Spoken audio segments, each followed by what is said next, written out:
Okay. Attorney, malaki ba pasabog nila talaga? Tingin niyo?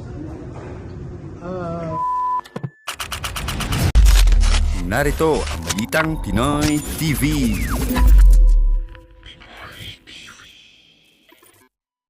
Okay, may pakikinggan po natin itong press conference nitong si Senator Alan Peter Cayetano at also dito kay Attorney Baligod, no, sa kanyang ambush interview. Pakikinggan rin natin kasi sobrang dismayado po siya dito sa hearing ni Senator Erwin Tulfo. No, ipapaliwanag niya bakit hindi sila pumunta. At last but not the least ay pakikinggan po natin itong reaksyon ni Auntie Claire Castro. Okay, so bago ang lahat, like and share, no? Huwag kalimutan at subscribe sa mga hindi pa nakasubscribe para updated kayo lagi. Okay? Ito po, panoorin po natin itong video na ito. Play. 1-1 tapos i-connect ka na.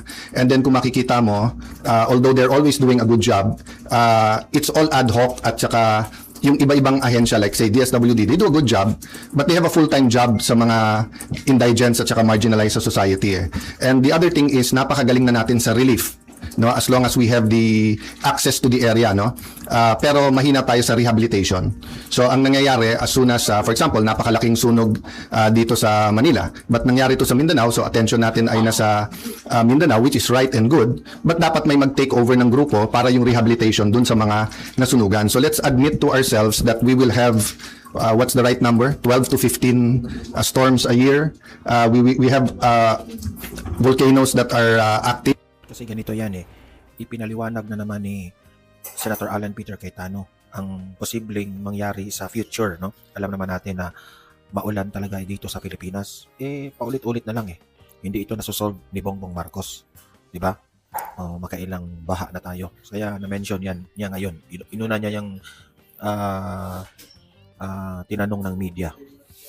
Then earthquakes or linugs are organic, if I can use that word, to our area in the world, no? So we really have to do better in not only the response and relief but in the rehabilitation. I'd like to let you know where we are today. So all sides were saying na sana hindi maipit yung Senado. So early this morning or late last night, I sent a letter to our legitimate Secretary of the Senate. Legitimate because if you follow the rules, hindi siya pwedeng tanggalin kung walang 13 at hindi pwedeng palitan kung wala rin 13. So I'll make that clear, ha? Senate President Pro Temp, Senate President, Secretary of the Senate, o SAA, kailangan yan 13 ang botong ilagay, 13 ang boto pag tinanggal. Hindi nila sinunod yan. So meaning, hindi legitimate si Attorney Bantug, no? So having said that, ayaw namin maipit yung mga empleyado. So I sent him a letter to talk with Attorney Bantug and nag-offer kami kung gusto ni Senator Win, pareho na lang kami pipirma kahit walang designation. So I think the letter was delivered mga 8 a.m., a little bit past 8. Ang sagot nila nung 12 o'clock is that hindi na siya secretary at mag-turn over na lang. So I really want to avoid sa dami ng problema ng ating bansa that we have to write land bank, maipit yung sweldo ng mga empleyado and everything. And I'll never bend the law, nor will I bend the Constitution, but I will bend backward for our employees para hindi sila maipit sa Mga Tulfo, inis na inis dito kay Senator Alan Peter Cayetano eh. Tinawag pang devil itong si Senator Alan Peter Cayetano ng mga Tulfo. Grabe. for as long as it doesn't bend the law. Diba? So kung internal rules or regulation that is not attached to law or it is not morally wrong, that's why I thought of my staff thought of the idea na pag pareho nakapirma para eventually pag nagkaroon ng decision, walang legal infirmity. And it will also prevent yung mag-filean yung dalawang kampo ng usurpation. Diba? Kasi of course, as far as I'm concerned, nag-usurp ng authority si Senator Win because he's not really the acting president, pababa. Pero maraming ang problema ng ating bansa, why don't we focus on that? So, apparently, because ayaw nila pumayag, dalawa Senado natin ngayon. You have the Senate of the Philippines and you have the Senate of Malacanang. No? So, yung Senate of Malacanang had a hearing kanina and you have two Blue Ribbons Committee. Yung isa Tama naman si Senator Alan eh. Kasi tinawag niyang Senate of the Malacanang kasi itong mga Bangag 11 na ito ay halatang-halata naman kontrolado sila ng Pangulong Marcos. Ha? Kontrolado sila ng Bangag. O, di Bangag 11 ay Committee de Absuelto na ang kanyang main work is paano i-absuelto yung mga high officials ng ating bansa at yung isa naman na seeking the truth. So am I saying lahat ng sabihin ng 18 ex-Marines ay completely true? No. What I'm saying is nga, give them a chance. I heard they have other evidence, including videos. I heard that if they come out and there's a full support na nararamdaman, may iba pang mga witnesses na may mga dokumento, may mga ebidensya na lalabas din. So as a nation, we have to decide whether the Senate will be under the thumb of Malacanang. And now that it is very clear to us that the biggest ever corruption scandal is the flood control scandal, if it's acceptable to us that we witnessed this morning, the biggest cover-up committee hearing of our generation. Diba? So ganun lang kasimple yon.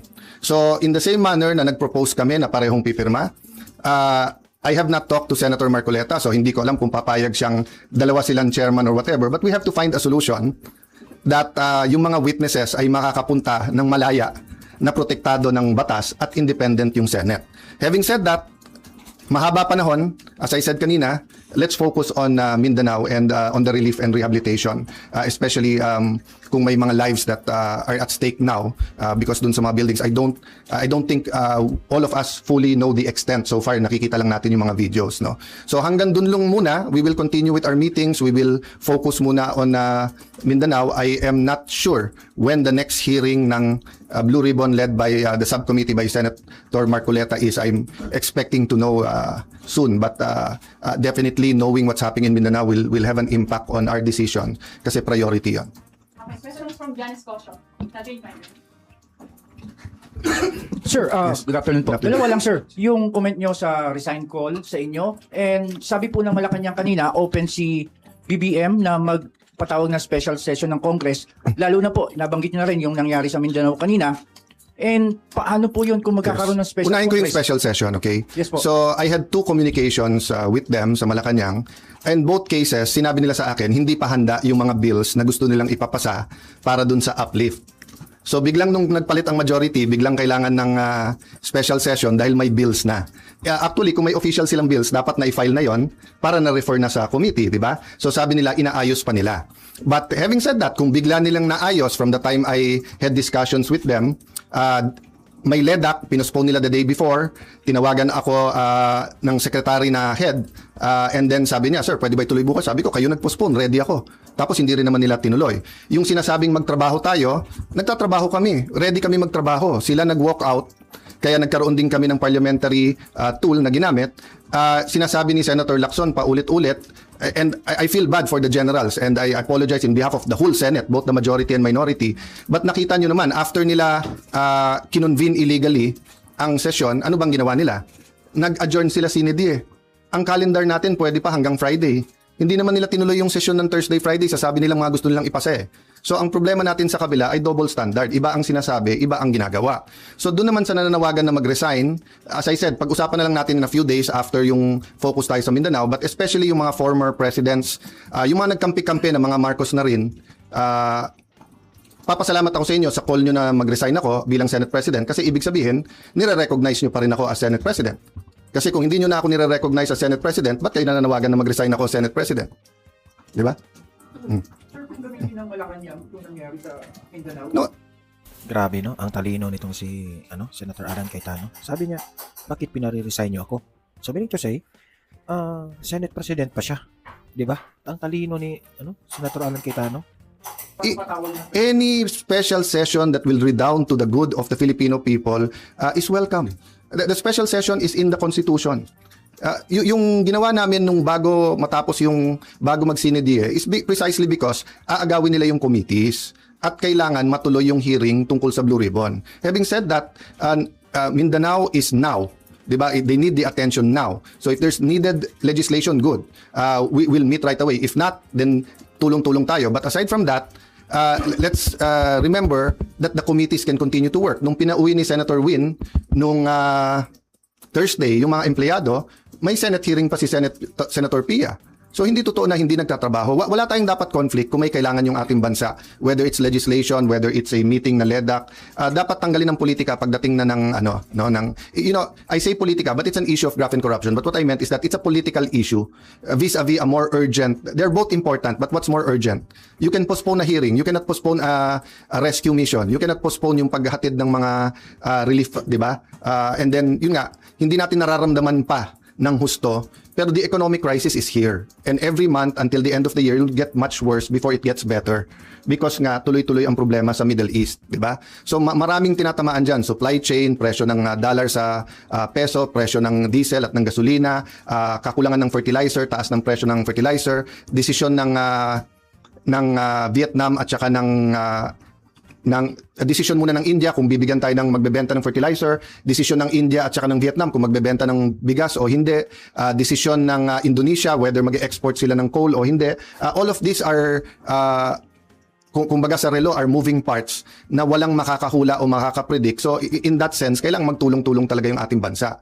Kaya naman nandun pa rin on the plate yung graft and corruption kasi kahit anong plano natin sa economic crisis, kung ninanakaw pa rin yung pera, then mahirapan pa rin tayo lahat. No?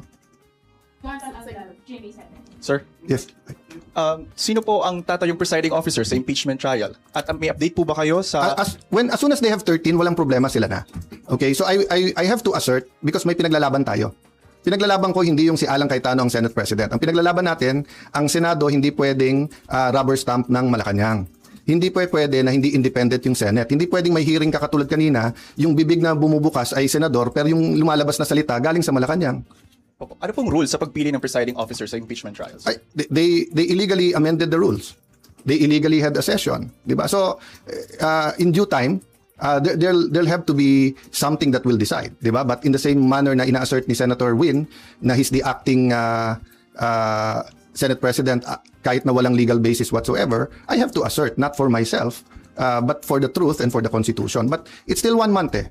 Diba? At hindi kami nakikipag-agawan sa silya doon. So for example, yung Senate Secretary, dapat siya yung ngayon nag-aayos para dyan sa pre-trial. But nagte-take over sila Attorney Bantog. So we're doing it very patiently because nga we don't want the whole Senate to be affected. No? Paano po yun? Kanina si House Secretary General Sheloy Garafil, nagpasa siya ng manifestation ng House Prosecution Team kay Secretary Yes. Bantog pero hindi niyo po siya kinikilalang SecGen. Yes. Pero ang House Prosecution Team, si SecGen Bantog daw yung kinikilala. That's going to be a problem for at least a few days, maybe a few weeks because we don't expect naman the Supreme Court to rule right away. But what's the best proof that Malacanang's hand is in this?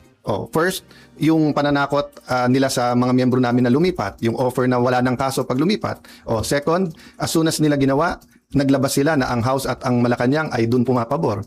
Di ba? Pwede naman mag-neutral ang Malacanang eh. Pwede naman sabihin ng Malacanang, settle it among yourself. Ganon din sa House prosecution. Hindi naman nila gusto ng fair na impeachment. Gusto nila yung may pinipili na silang grupo. That's why sabi ko sa inyo, if I'm wrong, they blame me. Kung tama ako, na from 24 gagawin 22, eventually 18 ang senador, tapos sasabihin nila 12 convicted na. Will that be a fair impeachment process? What will happen to the country if that happens? Then ang kasunod naman is CONAS. No? So give me a few days, pag-usapan natin yan, but let's focus lang dun sa nangyayari. No? But just to answer your question, it will be up in the air. That will be a legal question and we are in the right side. Okay, last question. Okay. Sir, may we be clarified, yung arrangement na inaalok niyo po kay Senator Win, na dalawa kayong pipirma, ano po ang response ni Senator Win? Sulat around 12 o'clock na sinasabi kay attorney sa ating Senate Secretary Jose Luis Montales that you are no longer secretary and that Attorney Bantog and then that basically sinasabi na sila na. Yun din ang sinabi sa USAA but hindi first-hand knowledge, sabi chain of command. But wala nga sila sa chain of command eh.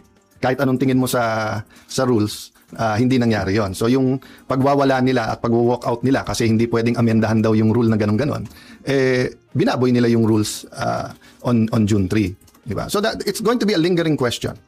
Sorry, how do you treat that? Hindi pumayag si Sen Win sa arrangement na dalawa kayong pipirma sa documents? And paano po yung sweldo nung You know, it's just like the civil rights movement sa US, di ba? From the Civil War until pinasa yung mga civil rights laws, etc., yung may batas ka, alam mo yung tama. Pero yung inaapi pa rin, yung mga minority, yun yung de facto. Diba? So alam naman natin lahat kung ano tama at sinong tama. Pero ang kapangyarihan kasi nasa kanila eh. Sa kanila ang pulis, nasa kanila ang NBI, nasa kanila ang Malacanang. Kaya sabi ko, lahat ng kapangyarihan nasa kanila. Pero katotohanan nasa amin. So hindi ko pwedeng bitawan yon. Kailangan lumaban tayo doon. Kasi kung hindi, after this, all you have to do is to get 1 senator plus Malacanang. Hindi na 13 ang kailangan boto, 1 plus 1 lang. 1 plus Malacanang. Sir, so you will still sign? Paano yung mga... That is a practical question na hindi mangyayari because nga from the bottom paakyat doon sa office, 'di ba? Never naman nila sinurrender yung SP office. Hindi ko namang trine-threaten yung mga empleyado, 'di ba? But sila inaano nila yung mga empleyado. Yung ginawa ni Senator Erwin tapos nag-sorry. Bad cop, good cop 'yon. Sadya 'yon. I-shock mo na yung mga empleyado, nakakasuhan ka, tawagin mo kung ano-ano, tapos si Senator Win naman yung mabait. So kahit na nag-sorry siya, natanim na yun sa puso ng mga empleyado. 'Di ba? Kaya nga sa akin, sa mga empleyado, it's a matter of conscience. Sir, so you gave up the signing? No, I'm not giving it up. I'm just saying, malamang hindi dumating sa opisina ko yung pipirmahan. No, but I'm not giving it up. 'Di ba? Kailangan ko i-assert yun. Sir, sorry, ano po ba yung extent ng arrangement na pinopropose po ninyo? Hanggang doon lang sa dalawa kayong magsasign? No, it was a first step lang kasi sinabi nila open sila. Eh, hindi naman pala sila open. 'Di ba kasi sabi nila ayaw nila ng gulo. 'Di ba? Sabi nila eventually kailangan magsama yung dalawang grupo, one Senate tayo, 'di ba? But mukhang ang utos ng Malacanang, hindi. Alam niyo ba kung anong epekto nito? Crisis na nga tayo sa Malacanang, di ba? Kasi bangag yung leader natin. Tapos dito pa sa Senado, hinati pa dahil nabangag na rin yung hati ng mga senador di ba? Kaya ang leadership ni BBM talaga ay medyo it all reflects from the leadership of BBM. Kaya ang Pilipinas ngayon ay sobrang bagsak na bagsak talaga sila. Kayo lang. Kasi nga alam nila na even if we go to the Supreme Court ASAP, it will take time. So in the meantime, they're buying time until they either get one more member or whatever. How will you assert kung hindi darating sa inyo yung pipirmahan? Basta in any way I can. And it's just like yung example na binigay ko sa'yo, whether it's apartheid, whether it's civil rights, di ba? Doon tayo sa tama. Okay, thank you guys. One last. Sandra. Sir, nabanggit niyo po kasi kanina yung Supreme Court. So are you referring to the one filed by the school teacher, Tayam, or meron po It's always an option for everyone. It's an option for the other side, for us, for the employees can also file. So let's see kasi nauna na si Senator Win, nag-meeting na yesterday ata sa mga taga-USAA and yung kanilang inappoint na secretary at USAA, bagamat illegal, di ba, umikot na in every. As I told you, no, as a practical matter, ang matagal na naging Senate President si Senator Drilon, di ba? Tapos si Senator Soto matagal din, more than 5 years, di ba? Si Senator Coco, Senator Mig, Senator Cheese, magkakasama sila ngayon Ako naman, isang empleyado, wala pa ako na-appoint So as a practical matter din, sila ang mga kaklose. So syempre, sila ang napakinggan. But I have faith in the Senate staff that they should listen to all sides. But I don't want to disturb, di ba? Hindi civil war ang gusto namin. Ang gusto namin, manaig sa Senate kung ano tama, kung ano mali. Thank you guys. Thank you. Okay, ito po. Next po tayo Dito po tayo kay Attorney Baligod naman. Itong ambush interview ni Attorney Baligod. Ayoko po munang mag-speculate. Hindi ko alam kung ano yung malaking pasabog o hindi. Basta we will just fulfill our civic duty. But national leaders. Kasi may nabanggit itong si Attorney Baligod na may pinakabago silang ebidensya na ilalabas di umano. Okay? Nationally elected. Oo. Paabot naman kanyan, sir? Ang kuwan, Pasabog nila? ayokong, pardon me, no? Ayoko munang mag-speculate. Na-late kami, no? Ang unang rason ay hinintay namin yung 5 na nanggaling sa probinsya na nagilamay doon sa namatay na kapatid ni Sergeant Manalanza. Second, sabi ko, na-delay kami sa gate ninyo and then na-delay pa kami lalo sa QR code na hinihingi. Then pangatlo, kung iimbitahan nyo kami ulit, darating kami. And number 4, sabi ko, kung hindi kayo naniniwala sa 18 na dating sundalo, ay ibibigay ko, no? Yung 14 na pangalan ng iba pang mga dating sundalo na empleyado din ni Saldico, na mga basurero din, no? Yung nag-deliver din ng pera. Hindi po sundalo yung pwede. Dating sundalo. Lahat solid na dating Marines, no? Para pakinggan nyo rin yung kwento nila kung gusto ninyo. Ano pong sabi ni Senator Soto? I-inform daw niya yung mga kasamahan niya. Napag-usapan po yung na-mention si Senator Soto kasi nag-threaten po siya na magsasampa ng kaso. Sabi ko naman, welcome, normal yan, no? Nung lumabas itong mga dating sundalo, ay sinabihan ko na sila na sigurado yung mga napangalanan ay magsasampa ng mga kaso. So, ready naman sila. Anong sabi ni Senator Soto tungkol doon? Anong sabi niya sa inyo about that? Pwede niyo i-disclose or? Actually, nabanggit ko sa kanya, pagka mag-file ka ng libel sa amin, okay lang, basta walang personalan, sabi ko. Okay lang. Anong sabi mo ni Senator Soto? Tawa lang siya. Hindi mo siya galit? How was the conversation po? Well, I've known Senator Soto for so long. He is a friend. We are neighbors. Mabigat din sa loob ko na masama siya rito. At sabi ko nga, alam mo, tuwing Pasko, binibigyan mo nga ako ng niluto ni Ma'am Helen, Gato. At ako naman ay nagpapadala sa iyo ng tapa ng usa. Galing pa sa Nueva Vizcaya dahil paborito. Ito na nga mga kabalita. Ano na ang masasabi nyo patungkol sa balitang ito? Please comment down below mga kabalita. Pag-usapan natin yan sa comment section. At kung di ka pa nakasubscribe sa ating channel, baka naman